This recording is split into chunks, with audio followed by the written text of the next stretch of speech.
Leadership is not a straight line. We are responsible for so much as leaders, our staff, our facilities, our customers, and clients. This week, I'm joined by Adam Glinn, CEO of the JCC of Middlesex County. Adam shares how bold leadership and fearless adaptation have allowed the JCC to not only respond to community needs, but to reimagine what's possible. Adam's story is one of courage, connection, and vision, and you will learn more about how he transitioned from one career to where he is today. Before we dive in, don't forget to subscribe to the Today's the Day Changemakers YouTube channel and follow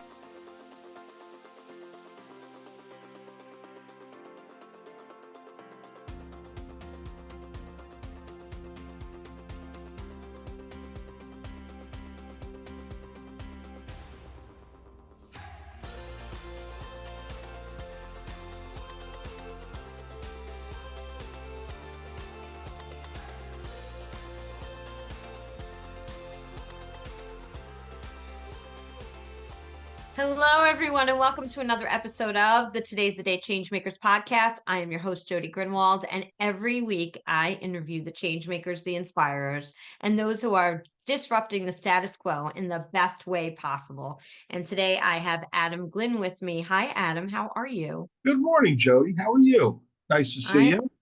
So nice to see you. Always nice to see you. And Adam is the president and CEO of the JCC of Middlesex County and beyond, right? Because it's you cover some of Monmouth as well. Yeah, Monmouth, Middlesex, portions of Somerset and Union counties, a rather large catchment area.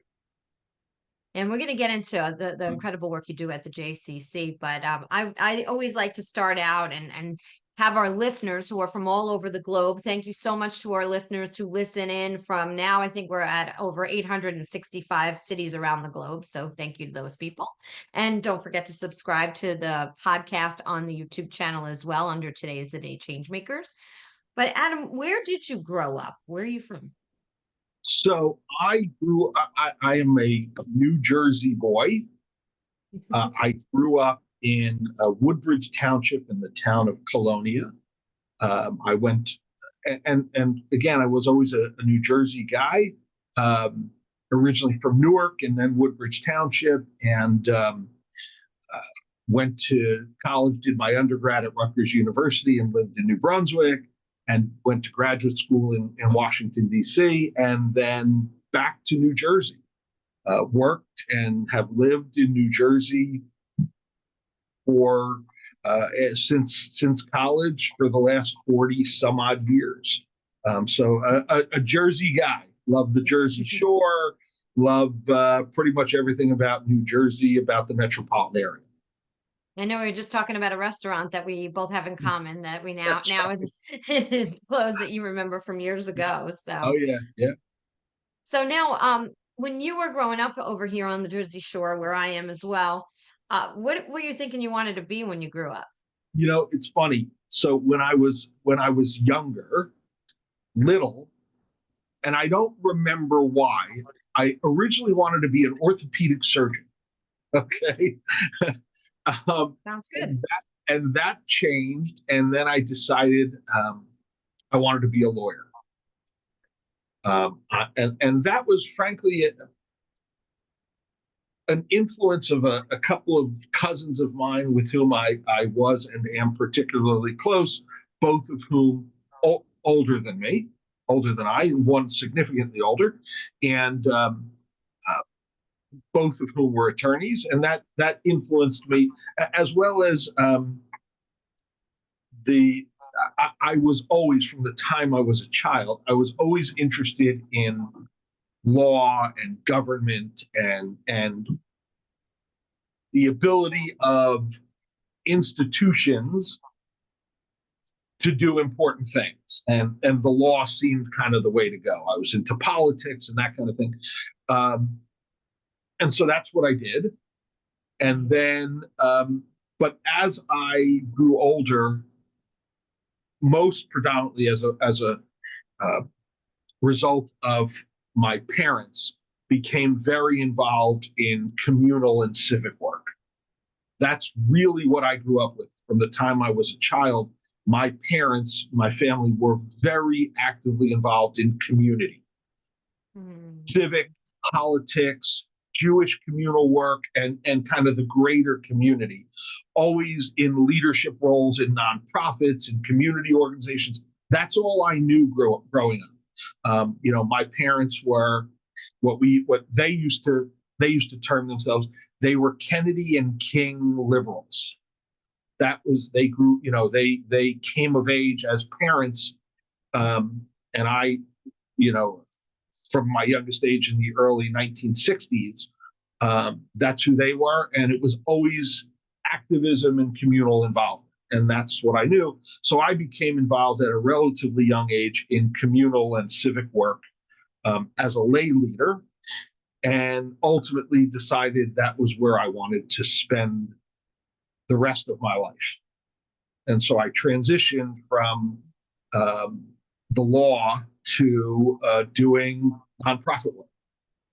Wow. I know you for quite some time, and I learn more about people that I know for quite some time on this podcast than I do when I just have a conversation with them. I did 2 podcast episodes yesterday. I recorded them, and I was like, I knew these people, and I'm like, I don't know that about you. Not know you were a lawyer before this. Yeah, I'm sorry we didn't talk about that. No, we didn't. So now what type of law? From my perspective, it's interesting. It's been a long time. I mean, I haven't practiced law in years. And so when I first graduated law school and got my first job and began to practice law, I loved it. I grew very disenchanted with the law early on, and did it for a number of years very unhappily. And that's not a judgment on the profession, because I have tremendous respect for the profession and the importance of it. But it just became untenable for me. But and this is really what I should have been doing my whole life.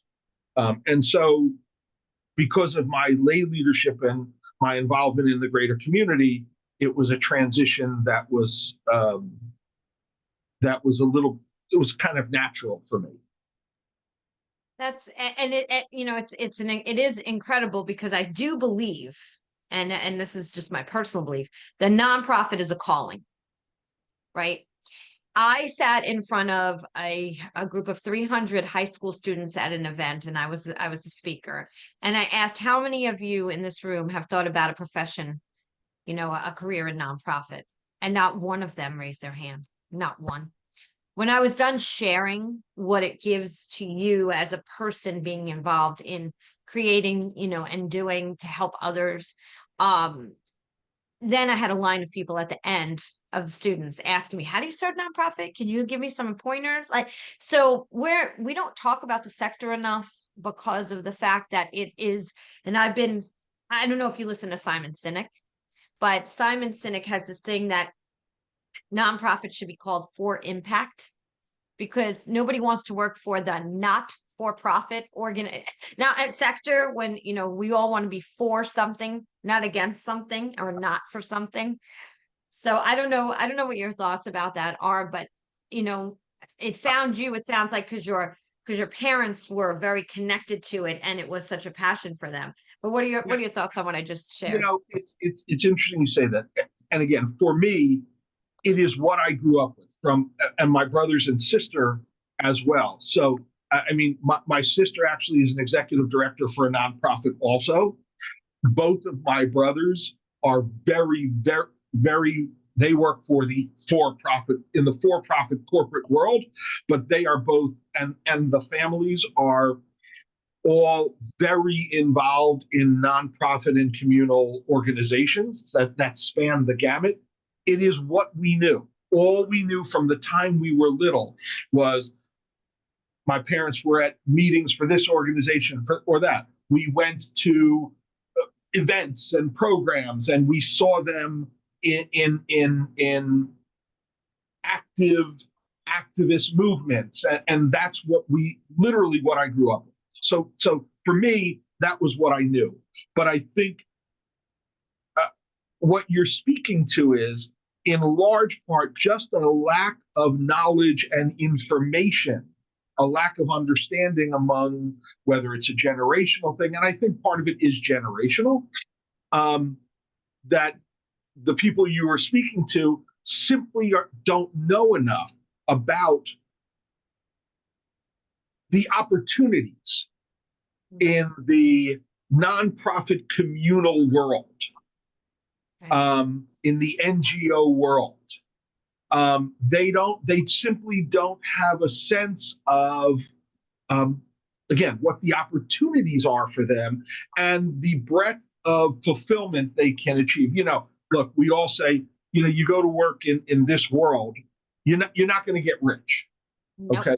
And historically, you and I both know that one of the challenges that nonprofits have always had is, and sometimes we are our own worst enemies. We want the best people, but we don't understand that the best people, that it takes things to get the best people. Okay. I think that is changing. Hasn't changed fast enough, but it's changing. You can live a very wonderful, comfortable, fulfilling life working for the right nonprofit. Okay, you can. But beyond that, there are so many opportunities for us, a breadth of fulfillment, that people, again, they're just simply not aware. Okay, I as you know, when I became president and CEO of the Jewish Community Center of Middlesex County, I began a process of reinvigorating the professional staff.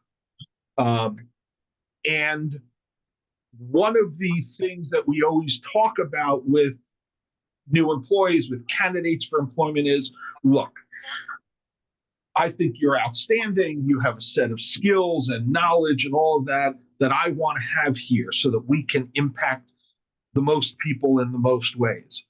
I understand you can probably make more money working at some other place. But you will also find here, among other things, not only the personal fulfillment of doing really important work, but you will also find an environment that respects you, an environment that is reflective of your personal values, an environment that promotes you and your family and your wellness, all of those things that you will likely not get somewhere else. There is a flexibility. There is an understanding of the fact that you have other responsibilities. And so we create a work environment, and we have the ability here to create a work environment that has a value to it, to people. And that has helped us in attracting the right people. Nonprofits do that.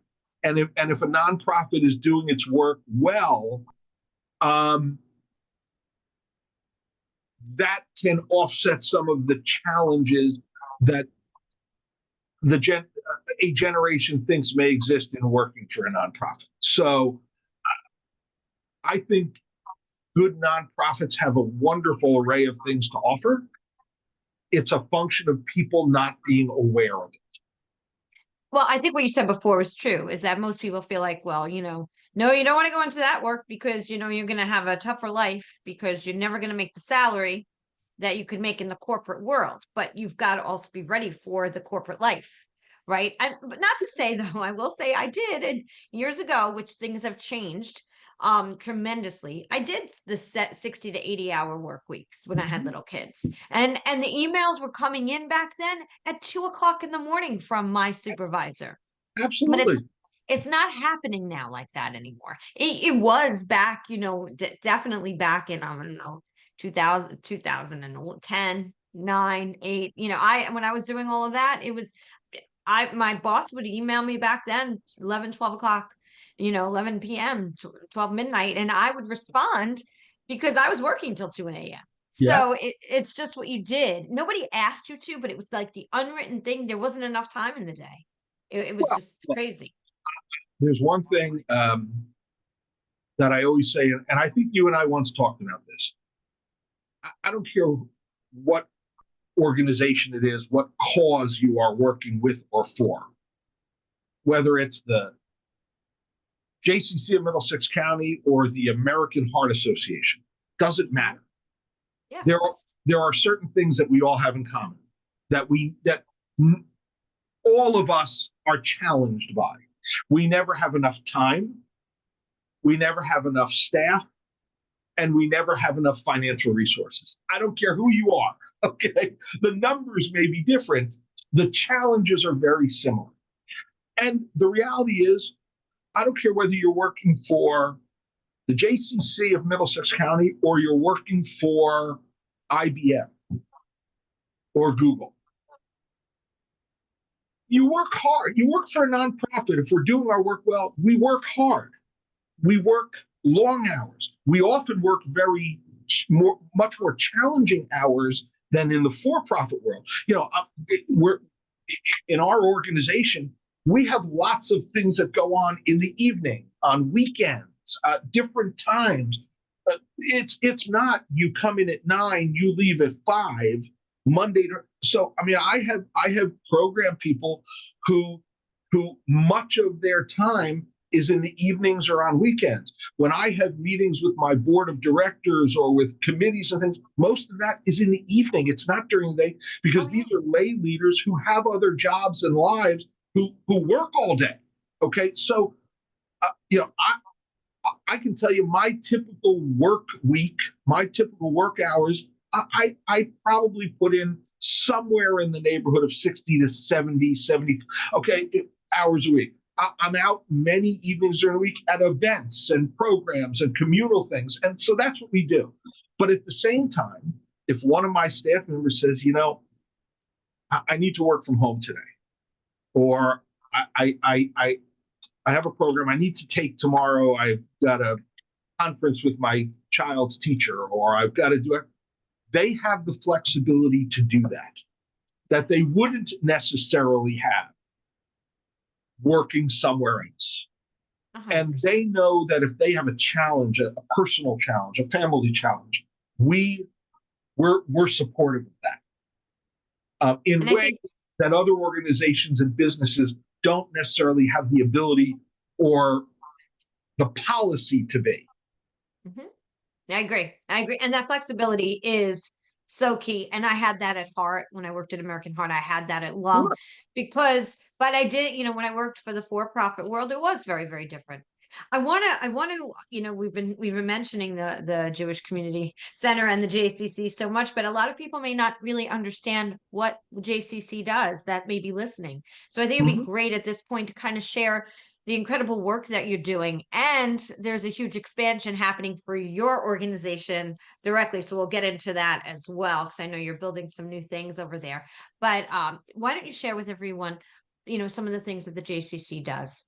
So the JCC, Jewish Community Center of Middlesex County, we are, in large part, what our name says. We are a community center.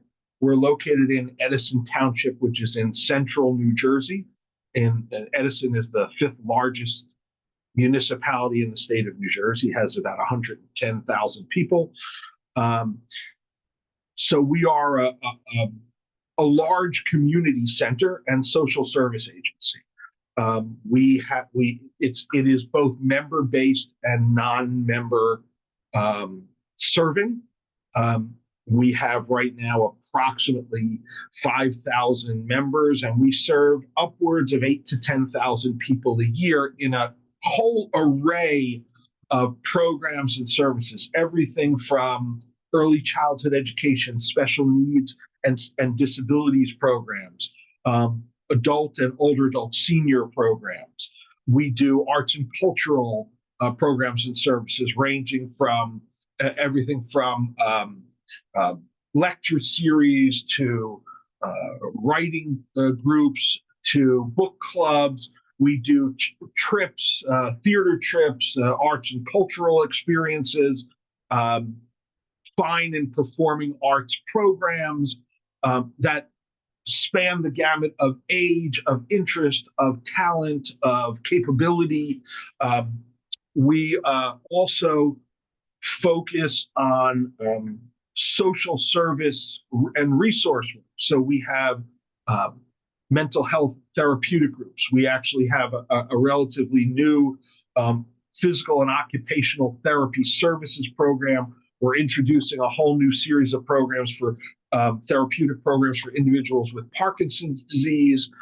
We have partnerships with a couple of large hospital organizations in our area that provide a series of programs, services, and resources for ranging from our young families, parents with newborns and preschool children, all the way up through senior living. So we are a community center. And of course, as a community center, we have very robust health and wellness.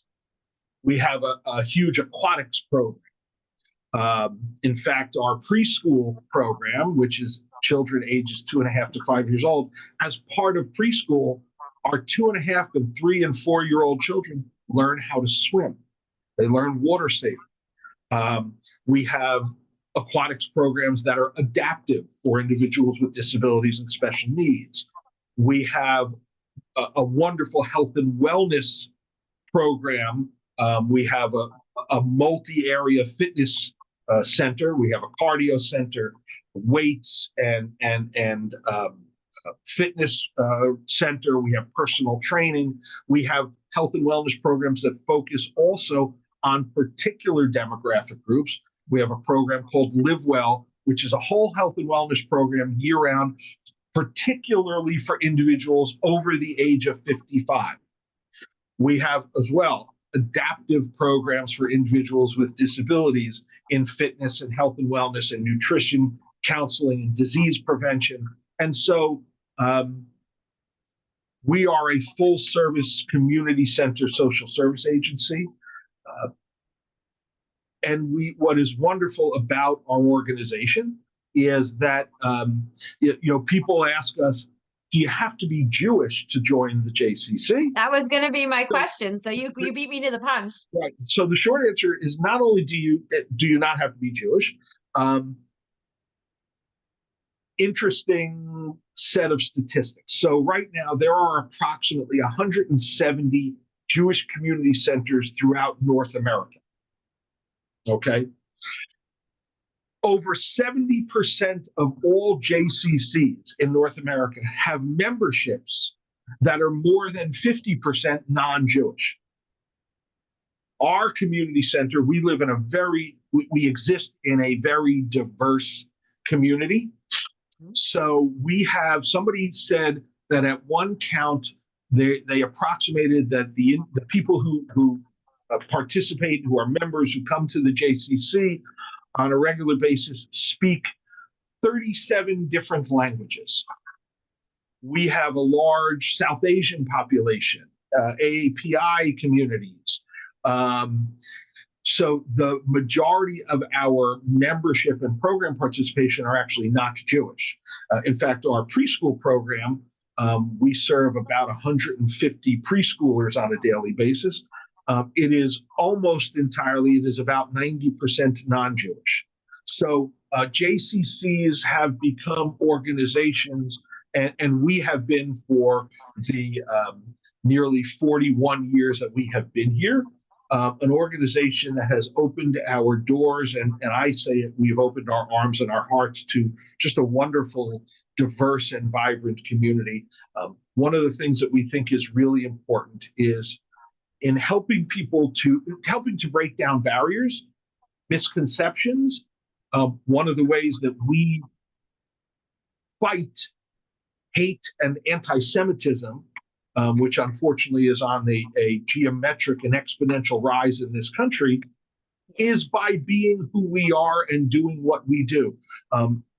Any person of goodwill can come here and find something that touches them, that they need, that they're interested in, and once they're here, we try to create a set of programs and services so that no matter where they are in their point of life and where they're going, there will always be something for them, and that goes a long way to breaking those barriers, to correcting misconceptions, to fighting and overcoming hate and bigotry, anti-Semitism, hate in all its forms, which arises predominantly out of ignorance and out of misinformation. We take that role very seriously, and we have a wonderfully, I don't even want to say tolerant, because tolerant doesn't go far enough, mutually respectful and appreciative community here. I will tell you, for instance, when the terrorist attacks of October 7, 2023 occurred in Israel, the first people to reach out to us were members of our South Asian community who said, "Are you guys okay? Do you have family in Israel? Is there any way we can help?" We had a solidarity rally against anti-Semitism 3 days after that event. We had about 300 people here. People from all communities came to support this communal gathering. It's a wonderful community, and that's what we do. And as you alluded to, we are actually in the process of building our first major expansion in our 41-year history. We are adding a 22,000 square foot, 2-story wing to our facility, which right now is on schedule to be completed in July. It's a very exciting project. I should say it's exciting for everybody other than me. For me, it's a daily challenge, but it is exciting, and that will enable us to expand a series of programs and services focused on new program spaces for our seniors and our individuals with disabilities, as well as new spaces to expand early childhood and special needs enrichment. So all of those program and core areas are going to be positively enhanced by this project, and it's real exciting. It is very exciting. And I totally can feel you when you talk about the fact that it's exciting for everybody but the person who's working 70 hours a week to try to make sure it happens, and it happens when it's on time and funded. So it's always what I say, a juggle and a struggle. When did you start there, Adam? So when did we start the project? No, when did you start there? So I was doing nonprofit and particularly development consulting work. And I then took a job here as the director of development in June of 2017. And that role expanded over a few years. And then on January 1 of 2022, I became the president and CEO. My predecessor was retiring. And the board of directors created a committee to do a search, and I threw my hat in the ring and was fortunate enough to have gone through the process and been ultimately chosen to succeed my predecessor. And so it's what is that? About almost 3.5 years now. Yeah, you know what? I thought you were there way longer for some reason. So that's truth be told. So in a professional staff role, I have been here since June of 2017. My family has been involved in the JCC. In fact, my family before me has been involved in the JCC for nearly 30 years. And in fact, I became involved in an interesting way starting in approximately early 1998. Our JCC, as you know, Jody, because you've actually been here and been part of our work, our JCC was the first of its kind and remains the only one of its kind in the country. We have a collaboration with our local community YMCA. So in 1998, I was approached, and I was not a member of the JCC, not on their board, but I was active in as a communal leader, and I was frankly fairly well known in the community. and I was approached by the leadership of the JCC to chair a very unique idea, a committee for a very unique idea to collaborate with a local YMCA. So the JCC, we had been here for many years. We owned all of the property. We were looking to enhance our health and wellness opportunities and programs and services and facilities, did not necessarily have the wherewithal to do it on our own. And the local YMCA, which was a smaller organization at the time, was looking to expand their footprint in our area of the community. So we began a series of discussions with them to create this first of its kind in the country collaboration. Two separate organizations, separate governance, management, finances, to this day, separate staffs. What we collaborated on was a facility and the membership. And we created what we call the community campus, which consists at the present time of the JCC and the Metuchen Edison Woodbridge YMCA. And we gave them some property. They built an expansion for health and wellness and childcare. And now, since the grand opening in December of 2002, so it was a little more than 22 years now, we have this community campus. And if you come in and want to join as a member, you join technically neither the JCC nor the YMCA, you join the campus. And you have all of the programs and services that the JCC and the YMCA have to offer.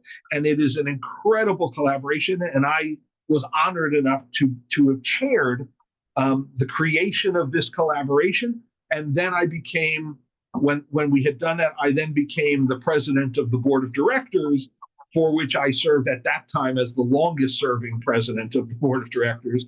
And so I've been involved here intimately for almost 30 years, predominantly as a lay leader and since 2017 as a professional.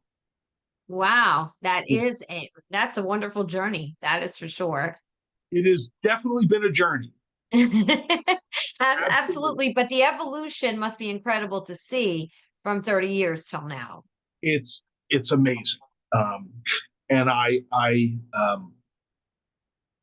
to see, look, the fact that two mission-driven organizations who were at the time, sectarian-based organizations have been able to not only to have created this, but to sustain it and to evolve into a really wonderful collaboration, I think in itself is a tribute to the community.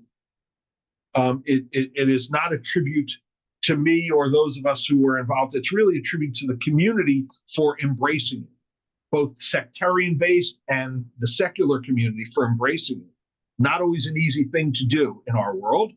And we have evolved as organizations, and there is a tremendous amount of respect and collaborative feel.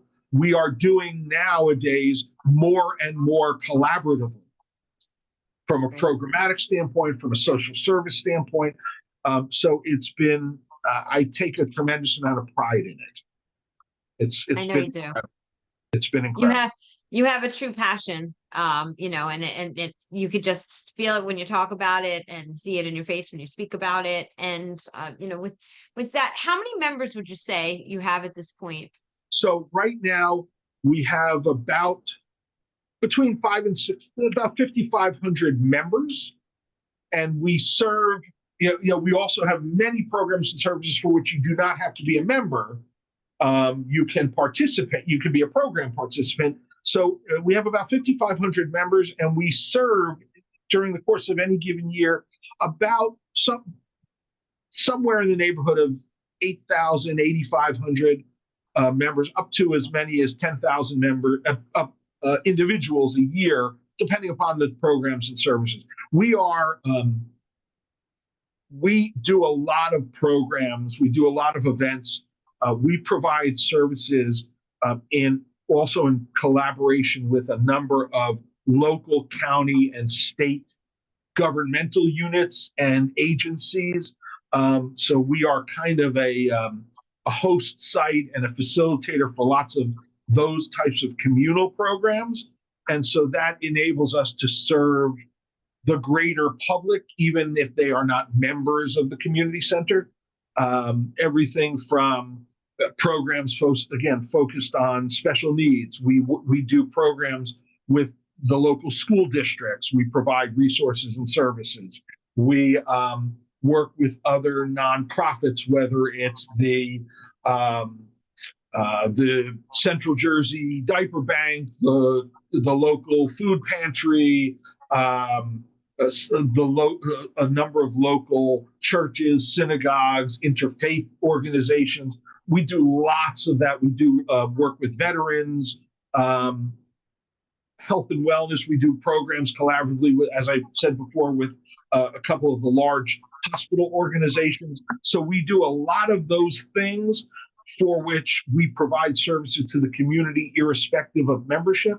So we're able to really impact as many as 8,000 to 10,000 people a year, and we average about 900 people a day who come in and out of our facility. So it's a vibrant place. It sure is, and I've been there. It is. It's a happening place. There's people everywhere. It's awesome. But what I will say too is, it's kind of known that membership organizations have struggled a little bit in general, and in some ways it could be more so the business than focused on lifestyle. But I have heard some statistics that the membership organizations have struggled a little bit. What do you say is your success? Besides, you have such an array of things that you offer to the community, which to me just sounds, from a layman's person listening on the outside, although I've worked for many not membership organizations, that you have so much that there's something for everyone. Is there something else that's a success point for you? Look, you are right. Membership organizations, ours included, that have struggled, or you know what? I don't want to say we have struggled, have been challenged over the last several years. And certainly the COVID pandemic was a game changer. And I don't like to kind of fall back on that anymore, but the reality is it changed the world. It changed how people live their lives. It changed lifestyles. It changed need and interest. And so we, as a member-based organization, have been challenged by that as well. I would be misleading people if I made everything sound so rosy. But at the same time, there have been silver linings, okay? And the major silver linings were of COVID and that experience was, it made us keenly aware of the importance of constantly reevaluating who we are and what we do, and making ourselves as flexible as possible. There are things, and it also, frankly, woke up our leaderships, professional leadership and lay leadership, to the understanding that the rules of the past don't apply anymore, that we can't be afraid of change, okay? You can't run an organization in fear of change. You have to embrace that as an opportunity. And so what does that mean? Well, for us, it meant the introduction of a whole new array of programs that we never thought we would do. For instance, we began several months ago a new physical and occupational therapy services program. That's never something we thought we would be in the business of, okay? We are introducing first-party mental health services here. We were always the type of organization that would refer people to mental health services providers. We have pivoted, and we are becoming a first-party provider of mental health services. We have recognized that people are looking for different types of activities within a genre. So whereas in the past, if people were interested in the arts, in fine arts, let's say, our response to that would be, okay, we're going to have a lecture series on famous artists. We're going to have a trip to museums. Now what we do is, in addition to those things, we have introduced interactive programs. We have artists who come in and lead an 8-week class on ceramics, on painting, on whatever different fine arts experiences. We have somebody who leads a writing group, rather than lecture series on authors, leads a writing group where people produce their own, their own writing. We have engaged with local arts societies to do exhibits and things like that. So we focused on, rather than here's a gym, come exercise, I'm going to introduce a program, a comprehensive program for people of certain demographics, certain ages, certain abilities, where they can be active. Okay, it gives them a different reason in a safe, secure, accessible environment to do things that they would be afraid to do on their own in a gym or on their own at home. And so we've embraced being different than who we were. Yeah. And that grew out of the recognition that things had changed, and we couldn't fight the change. We had to use that as an opportunity to think differently, and that has, again, and from a business standpoint, because we're a nonprofit, but at the end of the day, we are a business. Okay, as I discuss with my staff and with my board of directors all the time, we want to do really important stuff. We want to impact people. I want people to, when they leave here at the end of the day, or whatever, for whatever reason they're here, when they leave, I want them to feel a little bit better than when they got here. Okay, whatever they're here to do, that's our responsibility. But if I can't keep the lights on, and can't pay my staff, and can't buy the equipment, nothing else matters. Okay, if I can't run the business properly, I can't impact people. So it's a business. And part of that is recognizing, identifying new sources of revenue, new income center. I never thought that I would be a place that had a series of programs, of therapeutic programs for people with Parkinson's disease. We are in the midst of rolling out a proprietary new therapeutic program for people with Parkinson's disease. It's taking an investment.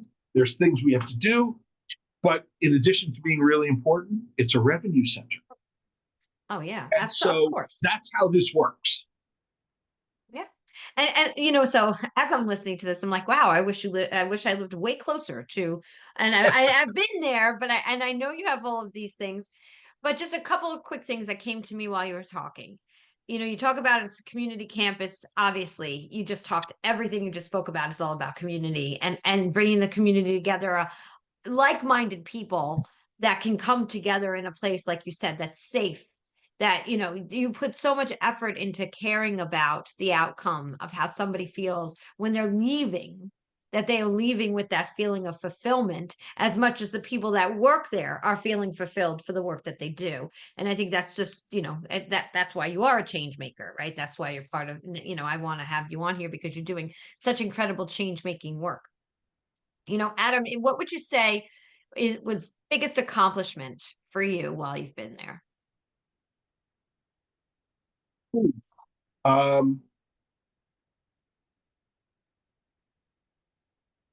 I would say the fact that I pretty much kept all my hair. That's been an accomplishment. I've been gray for 30 years, so this job didn't cause it, but I keep it on my head. The biggest accomplishment. That's a great question. I would say,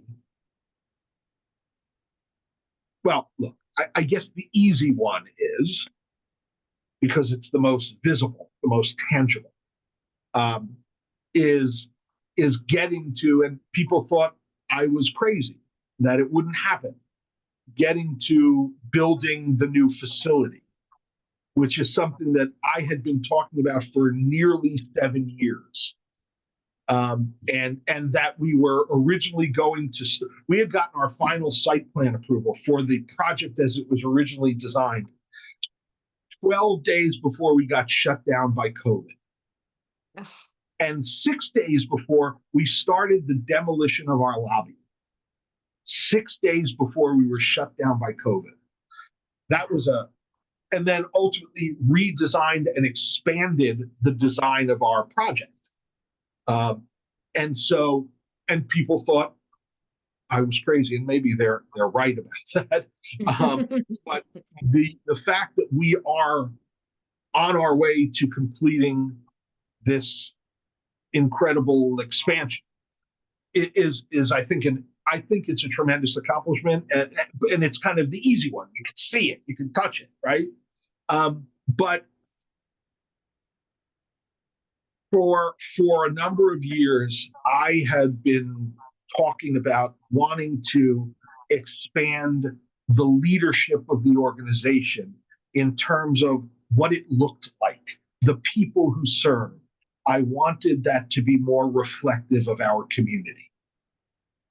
And that took not only by having to get buy-in from our existing board of directors, but to really take a look at all of our governance documents and to really take an honest look at them and be prepared to modify that accordingly. And then we finally, a year and a half ago, had a wonderful subgroup of people that I worked with, and it took us almost 13 months, both to do education of our existing board and then to do what became a complete revamp of all of our governing documents and an introduction of a whole new set of guidelines and expectations for our board of directors that ultimately enabled us to completely revamp that process, the buy-in of the board, and we have since been able to expand what our board looks like and welcomed different people from our community that are far more reflective of our community, and has created an incredible leadership team.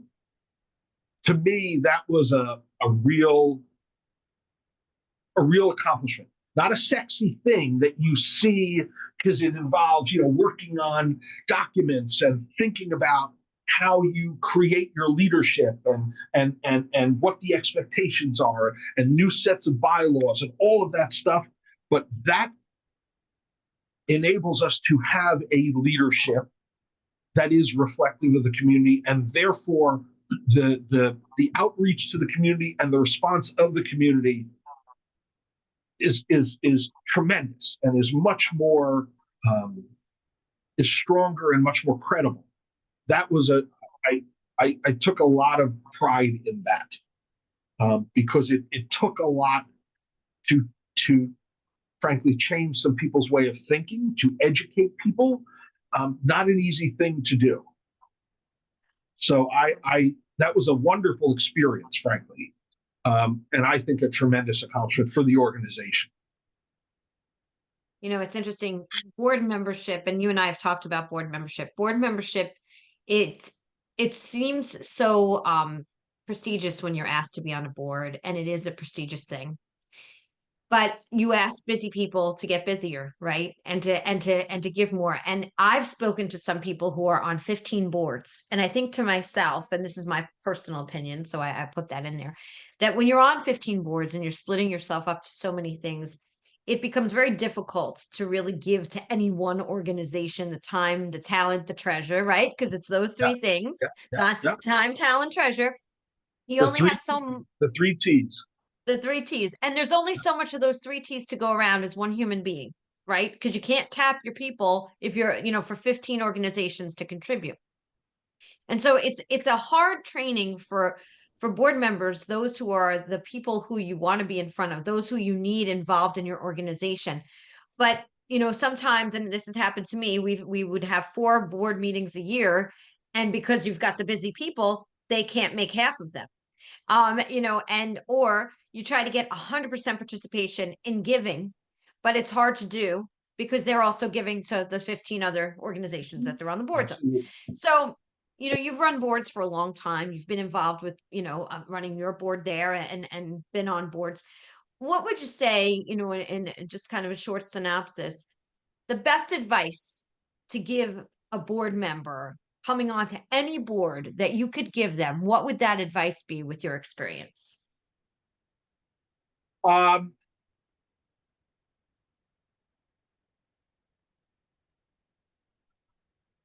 One thing I would say to them is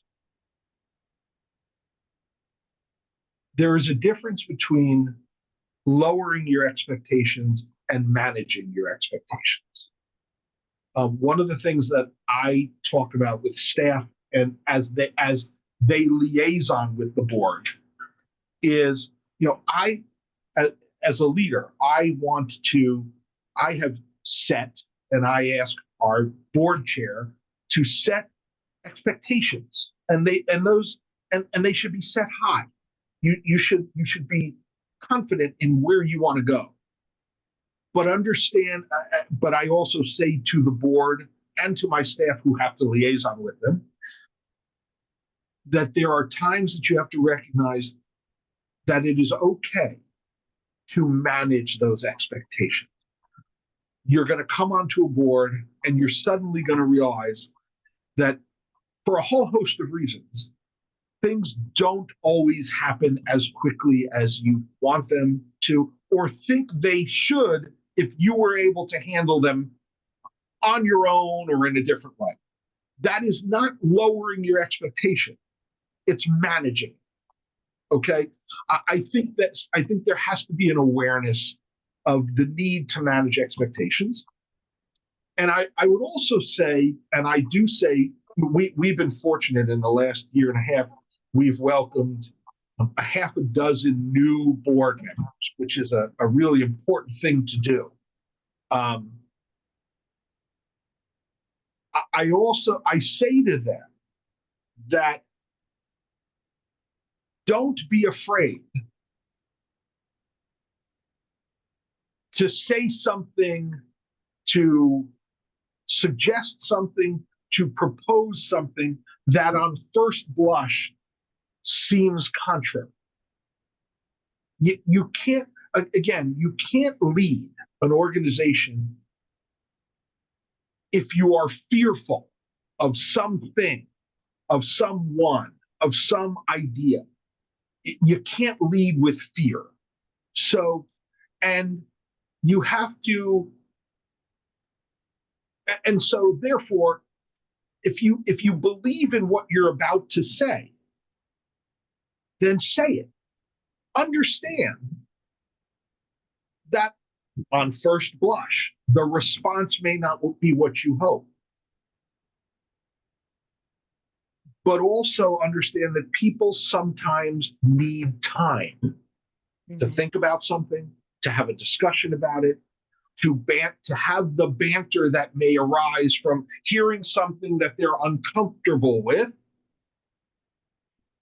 Don't be afraid. If you truly have accepted the board position because you want to lead and make a difference, if you truly accepted it for the right reason, don't fear saying something that at first blush seems out of the box, contrarian, out of the norm. I think that's important. No, it truly is. And managing, I loved what you said about managing expectations. I think that is very, very true. It is very easy to be on the outside looking in saying, well, they should be doing it this way, or why isn't this happening faster?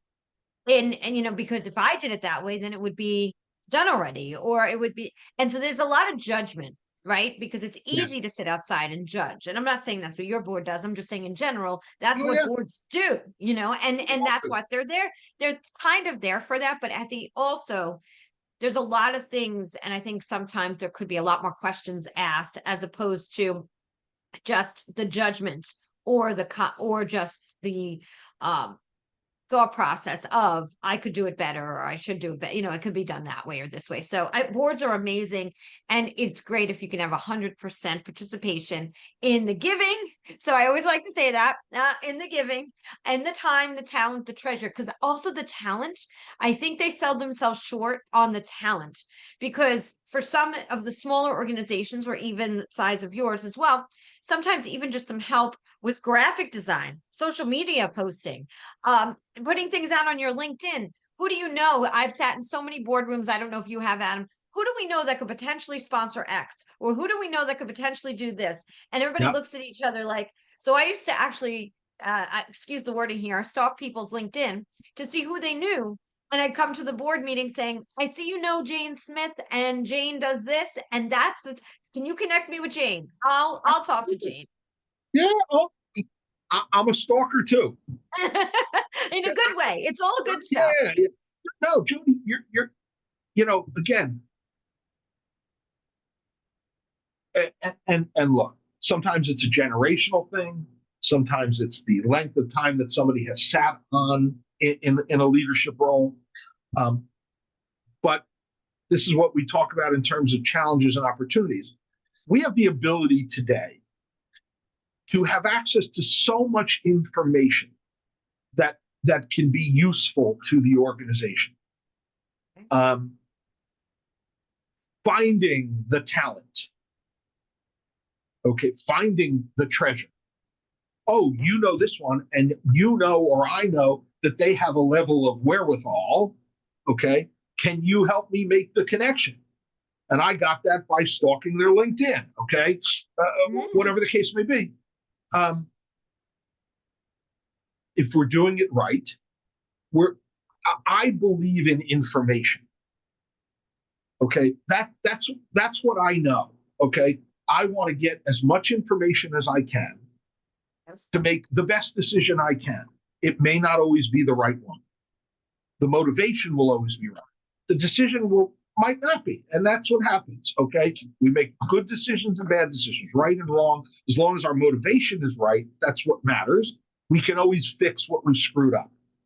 Okay, but we have access to information. We need to use that, and we need our board to understand that their role is to be part of that process, of the time, talent, and treasure process.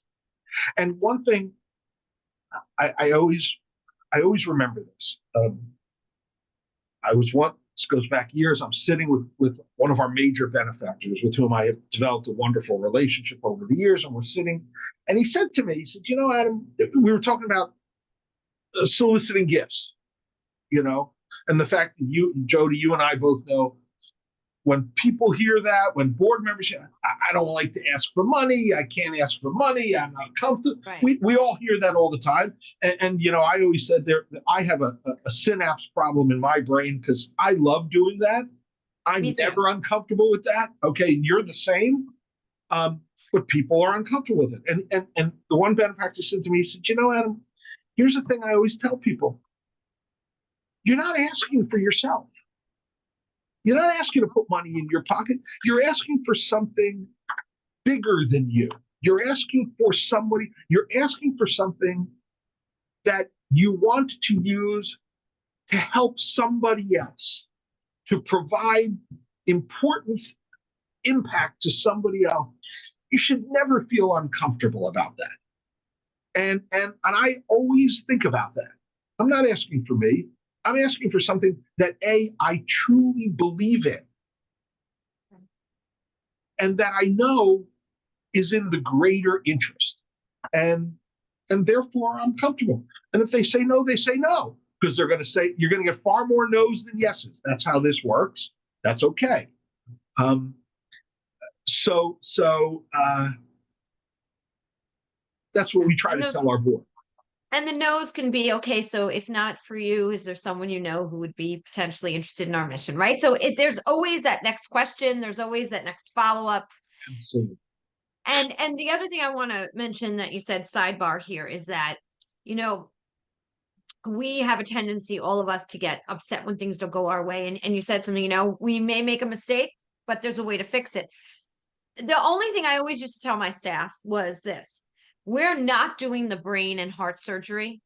We are not. And if we were making a mistake, that's a whole different type of mistake.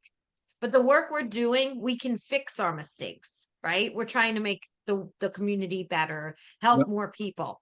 We're not doing the surgeries. And if we were, then there's no room for error there. Just like we say, the weather people, right?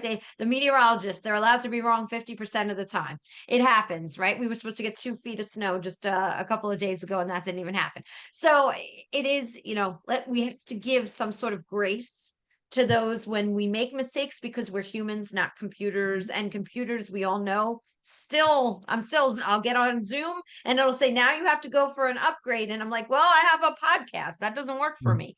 So it happens. And Adam, I could talk to you for hours because there's so much here to discuss, but I want to just do a quick speed round. And you kind of gave me one of the things that I would have going to ask you. Uh-oh.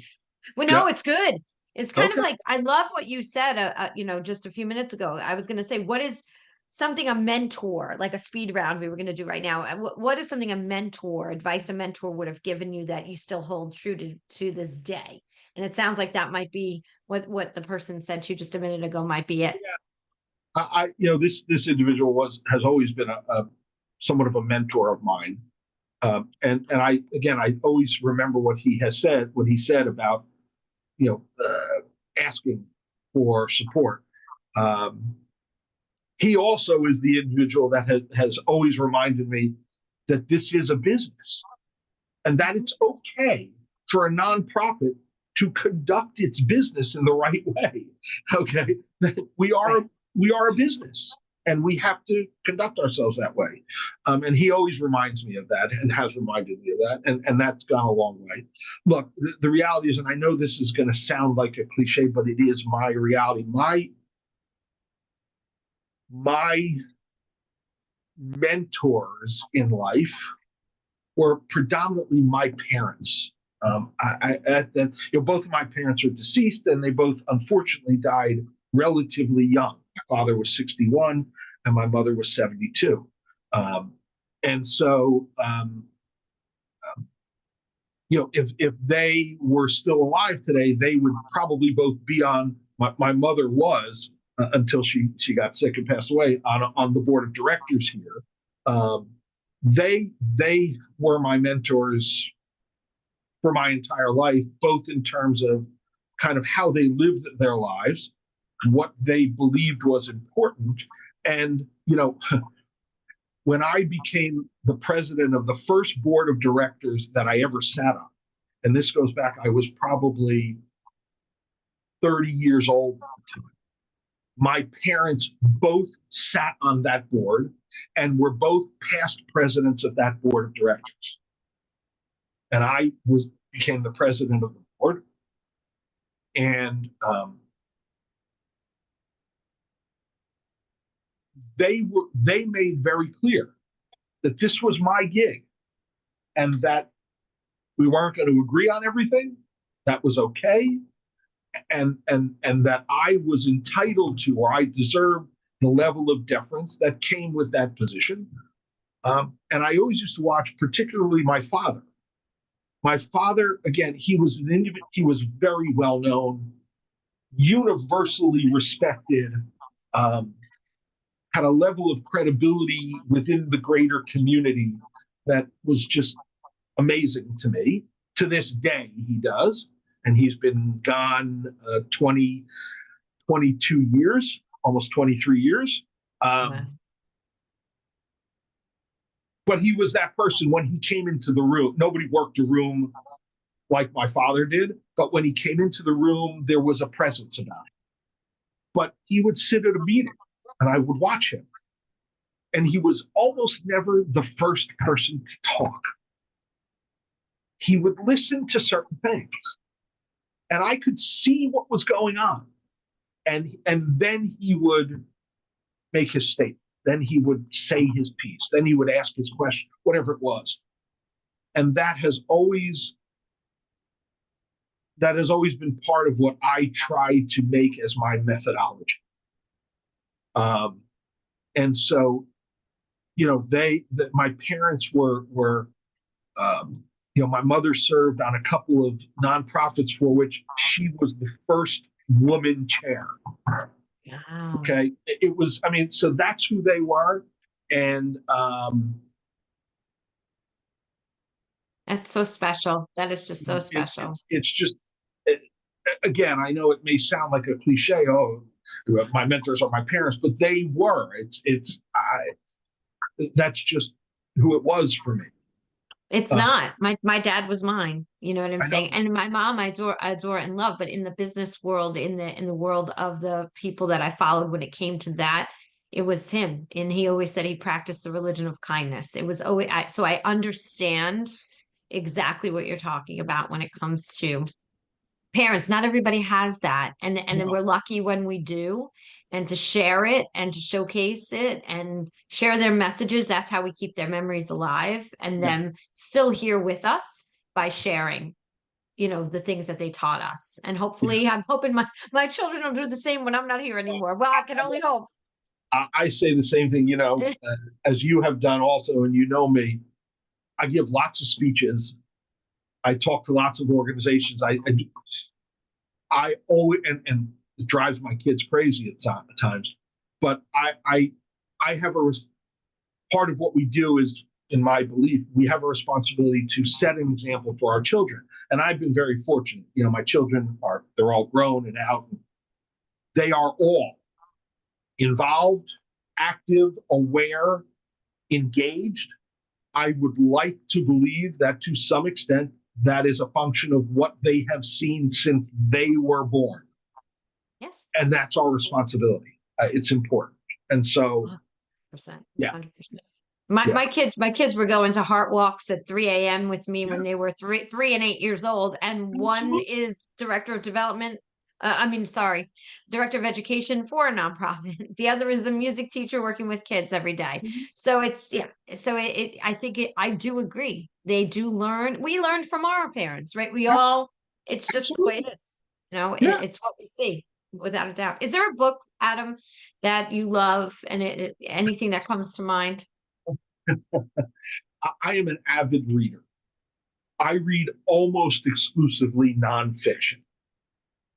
Okay, it's just what I'm into. So, biographies, historical pieces, whatever the case may be. But right now, I happen to be reading The Art of War, Sun Tzu's The Art of War. Yep. I decided I wanted to read it. Anyway,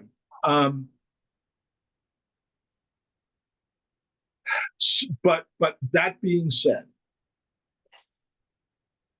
there are two books that I have read in my life that I consider among the most important books that I've read. One of them is Of Mice and Men. Yes. And that is, I think, predominantly because of the interpersonal relationship that is the centerpiece of that book. Yes. And the other is Dickens' A Christmas Carol. So, and it's very funny. So, and in fact, when I was in high school and going into AP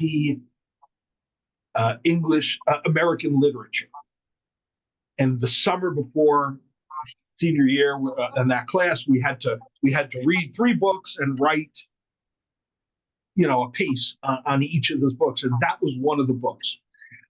And my family will tell you it drives them crazy. So when it comes to the Christmas season, I'm Jewish. When it comes to the Christmas season, I have recorded and I watch continuously for weeks at least 3 versions of A Christmas Carol. As you may know, The movie has been made in various versions since the late 1800s. Yeah. Okay. So there are 3 or 4 versions that I have recorded that I watch all the time. My favorite is the 1951 version with Alistair Sim. And there's a 1935, a 1938, an 1896, and a 1984 version that I also watch. It is one of my favorite stories, and it was one of the favorite books that I've ever read. There is something about Ebenezer Scrooge's evolution that I have always just found hopeful. And it struck me from the time I was in high school. And so it is one of my 2 favorite books. I love that. Even though it is A, fiction, and I read almost exclusively nonfiction, and B, something really old, not a generational thing, and C, they are among my favorite movies, and they're Christmas stories, and it's not a holiday I celebrate, but there is something about it that has always moved me. And so there you go. Those are. Love that. And that would not have been what I would have ever thought would have been the answer. And I am so thrilled that you shared that with us. Thank you for that. I don't know what it is, but it's always, yeah. And I watch them because I have them recorded. Right. I watch them all the time. But I love, you know what? It's the evolution. That's what it is. That's wonderful. Well, thank you for sharing that. And that's a great story. Anything else before we go that you want to share? Besides, also, we need your website so people can find the JCC. JCCMC.org. Very simple. JCCMC, Middlesex County, JCCMC.org. What do I want to share? This has been a blast. Thank you for inviting me. I didn't know what to expect, Jody, as well as I know you. I didn't know what to expect. I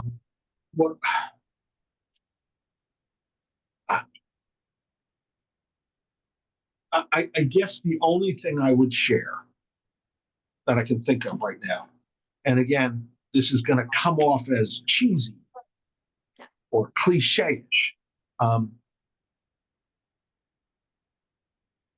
Whether you're in a for-profit or a nonprofit, there are challenging days. Like we all have very similar experiences in many ways.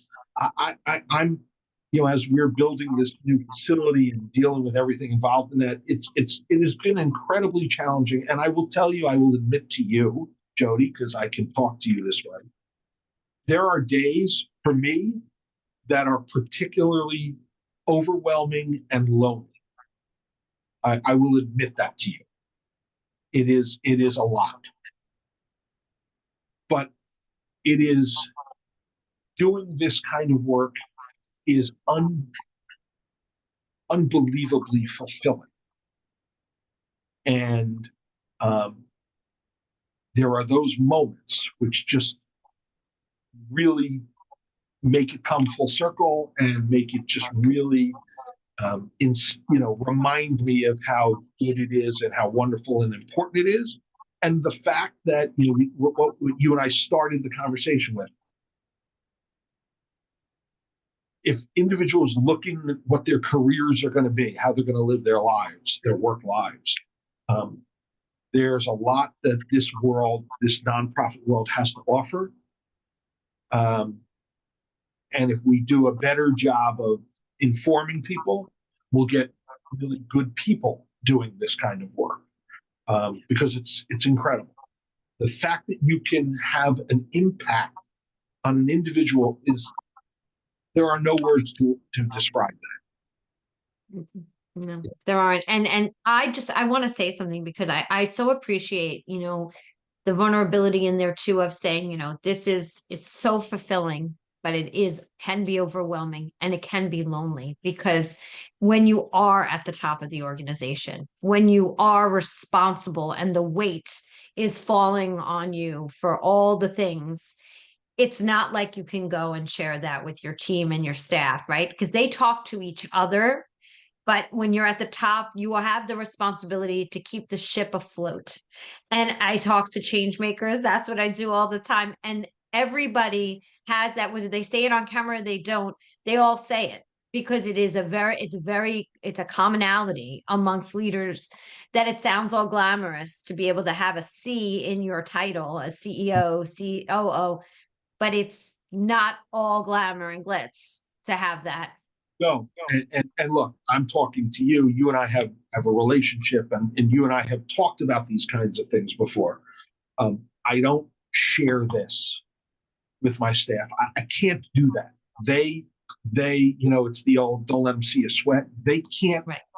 They can't see that in me. It's not good. And maybe I'm wrong about that. I don't know, but it's the only way I know how to do it.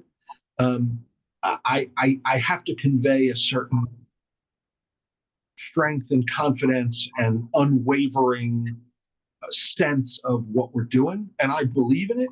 There are times when it's overwhelming and lonely. I can't share that with them. Right. And that makes sense. And I'm okay with that. I get that, but I will tell you one thing though.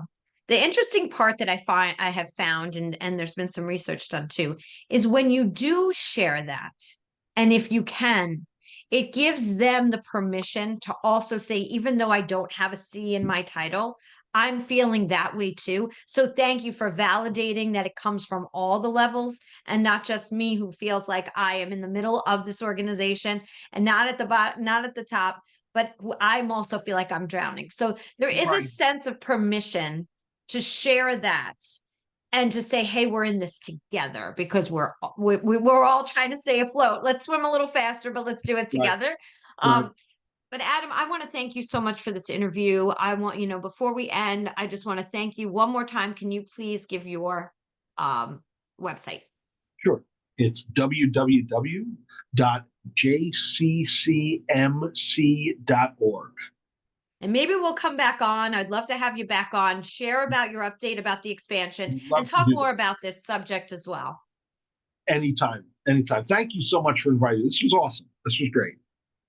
Thank you so much for sharing, and I appreciate that. And thank you for sharing about your parents on here too. And I think it's just, I think it's just a beautiful thing. And the work you're doing is incredible and wonderful. And believe me, as much as you feel alone, just know you're not, because I feel alone too. I even as an entrepreneurs feel alone. It's an interesting thing, but and thank you also for sharing about boards. I think there's a lot more to talk about when it comes to that too. So in our next episode, we could do that when we do talk again. I would love that. All right. Terrific. Well, so I'm just going to remind everybody to please subscribe to the Today's the Day Changemakers YouTube channel. Follow us on Instagram and on Facebook at Today is the Day Live It, LIVEIT, because that's what we need to do. Today is the only day we're given. I'll say what I say at the end of every single podcast. Today is the day. You cannot go back to yesterday, and you do not yet own tomorrow. So what small or large steps are you going to take today to get yourself closer to your goals? Adam Glinn, thank you so much for all the work that you're doing, and thank you for being part of this podcast. Thank you, Jody. Pleasure. Thank you. Have a great week, everyone.